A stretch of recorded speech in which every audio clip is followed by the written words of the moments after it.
majoritairement d'Asie, mais même là-bas, le prix des matières premières ont augmenté. Donc comment vous faites pour résoudre cette équation du prix de vente bloqué, en plus d'âpres négociations, parce que vous devez négocier en centimes de prix?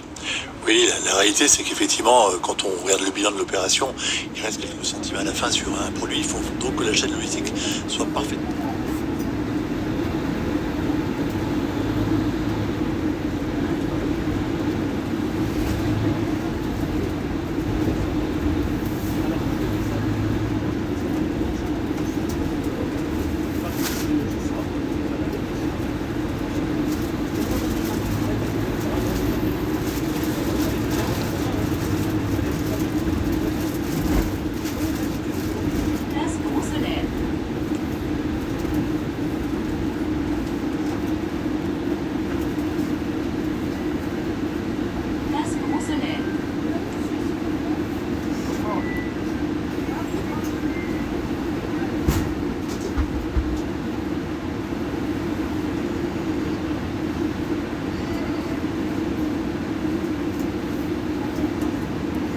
En ça, nous allons toujours au plus près des savoir-faire locaux.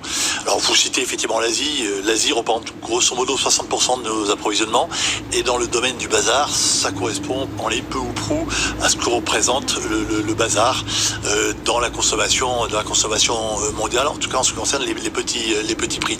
Mais je vous citerai une vingtaine de pays où nous allons chercher des produits, soit en Europe proche, un peu plus lointaine, Turquie par exemple, ou dans le bassin méditerranéen, Égypte, Maroc ou Brésil ou Mexique. À chaque fois, pour obtenir le meilleur prix, nous allons chercher près des meilleurs producteurs. Il est complètement illusoire de vouloir acheter des petites cuillères à Toulouse, dont nous venons. À Toulouse, on fabrique des avions, on le sait.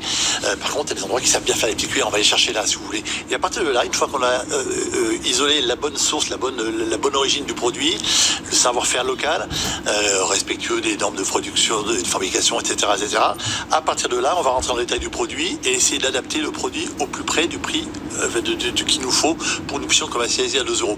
Donc c'est en maîtrisant toute la chaîne que nous arrivons à faire ça. Vous parlez de produits sourcés en Europe, même si c'est vrai que 50% de ces articles proviennent d'Asie. Asie, c'est la Chine, l'Inde majoritairement, on va dire. Avec les conséquences que ça a aussi, ces importations lointaines, qu'est-ce que vous essayez de faire pour réduire justement l'impact sur la planète? Vous dites sensible aussi à l'emballage, ça veut dire quoi?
Écologique.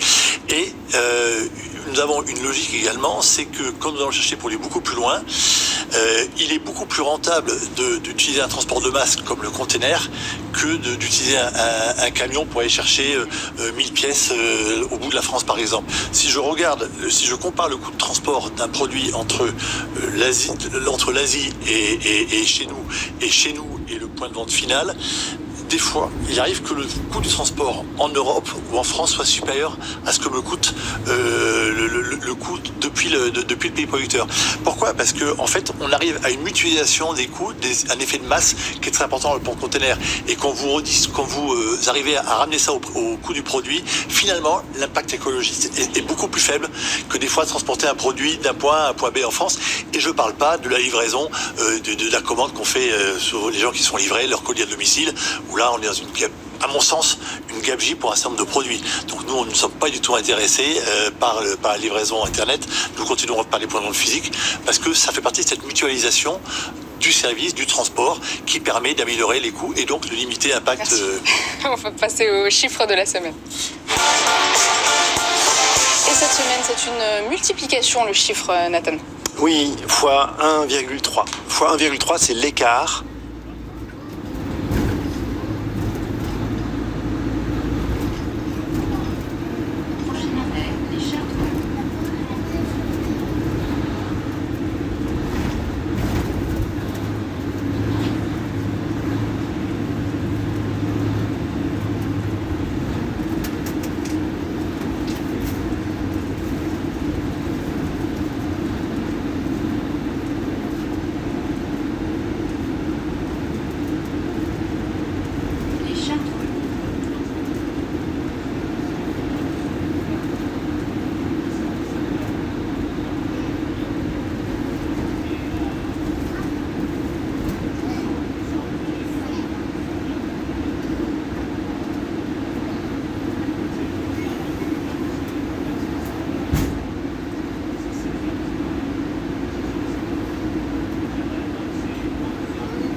Secondes, j'aimerais quand même vous faire réagir une dernière question. Est-ce que vous pensez que les consommateurs sont davantage intéressés par les prix uniques ou les petits prix ?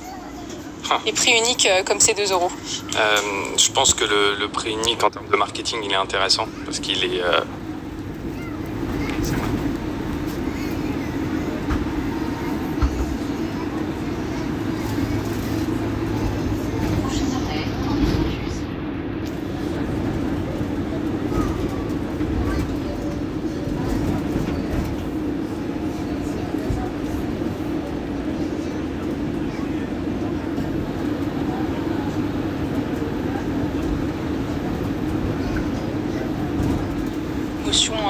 faite par toutes ces enseignes. Merci beaucoup à tous les 3 d'avoir animé cette émission avec moi. On se retrouve la semaine prochaine, même heure, même endroit. À très vite. Focus Retail.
présent. Isabelle Piboulot, évidemment, est présente également comme chaque week-end à la même heure. Il est 14h précise. Bonjour Isabelle, on fait un point sur l'essentiel de l'actu avec vous d'abord.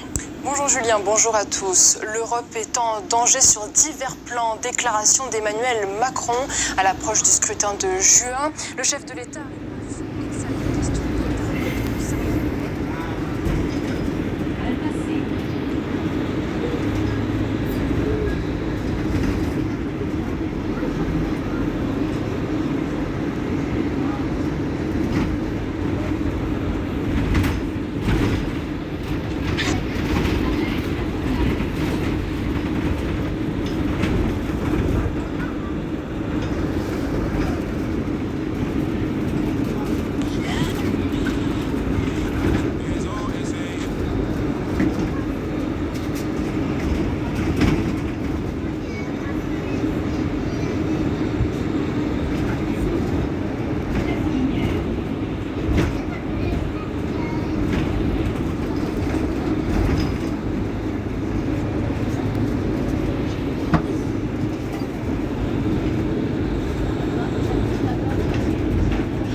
Monsieur, reste là.